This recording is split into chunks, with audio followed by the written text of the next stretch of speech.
I think that for not only our school but other schools to get an opportunity to visit the Buffalo Ranch um, is an opportunity that not a lot of places have. And, I think sometimes we take it for granted that it's essentially in our backyard and we've got that resource at our disposal. But, I think more than anything, it's such a key piece to history that is associated to our area, to eastern Montana, to the reservation.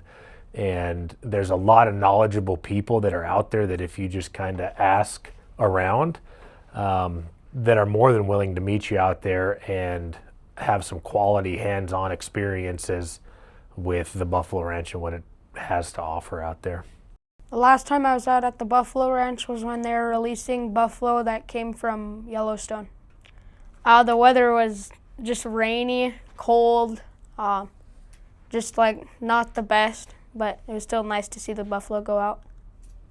What I was told, it's kind of like a one-in-a-lifetime thing for me to go out there and watch the buffalo get released and film it for our camera crew. So yeah, it was pretty cool for us to go up there. If you've never been a buffalo ranch, I would definitely say take the opportunity and go see it because it's pretty awesome. Yeah, I think that was a really big opportunity for us on a much bigger scale because, you get to see, you think back in the early 1800s and buffalo were nearly extinct. And one of the very last remaining genetically pure herds is in Yellowstone. And so to see these genetically pure buffalo come from Yellowstone to our buffalo ranch where they'll quarantine for another year, and us to be a part of that whole restoration project for such an iconic North American animal land, maybe the most iconic land animal, and our kids get to be a part of that to see what that looks like from start to finish. Because the buffalo that they brought, they don't just stay on the Turtle Mound Buffalo Ranch. They get sent all over the place to help this herd continue to grow outside of our little corner of the world over here. Yeah, I think it's pretty cool because if you've known their history, they almost got wiped out, extinct, and just seeing them thrive out there, it's pretty awesome to see and think about. Yeah, that was my favorite experience, seeing a buffalo up close. Yeah. To learn what the natives back in the day used the buffalo for, because after all, they didn't want to waste the buffalo. It had good use to them. Yeah. So why waste it when you could just find ways to use it for bowls, spoons, ladles, weapons, even rattles for babies. Just take the opportunity to go out there.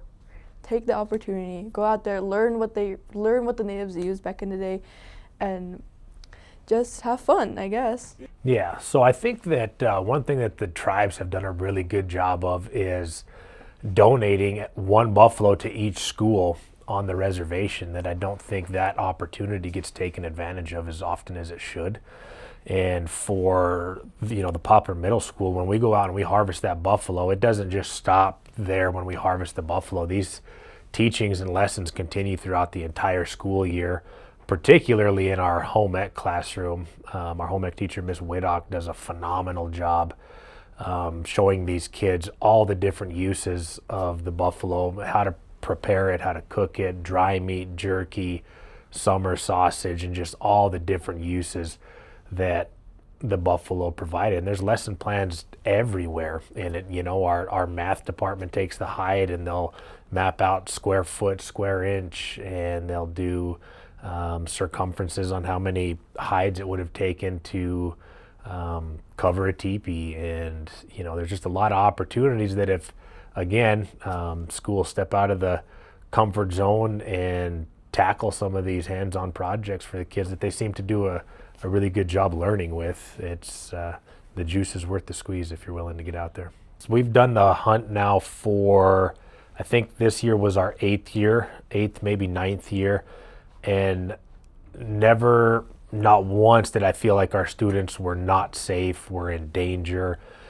We've always gone out with Robbie Magnan, and he does a stand-up job making sure that the kids are always in a safe position. The buffalo that gets harvested is usually far, far away from where the group kind of congregates. And, I think a lot of times people think, well, we're going on a buffalo hunt. Well, there's, 80 kids and a gun that are following these buffalo, and that's not at all how it is. Robbie does a really good job making sure that, the buffalo aren't harassed. They're not being tortured in any way, shape, or form. It's always a swift harvest away from the crowd, and then we bring that buffalo back to the kids and do, there's an anatomy lesson that takes place. And I think that when you talk about job opportunities in relation to just the buffalo ranch and what it's created over time, is that you've got a wide range of positions from, just simply you start at the top, you've got the buffalo ranch manager and all the duties that are assigned to it. And then, you've got your, I'd call them wranglers, your daily operation guys that make sure that the buffalo are well taken care of, that they've got water, that they've got enough food. There's even, ecology jobs that are available out there where you've got people that are managing the grasslands and making sure that they're not overgrazing certain pastures. And that, that takes somebody that knows what they're doing and maybe a little bit of college background.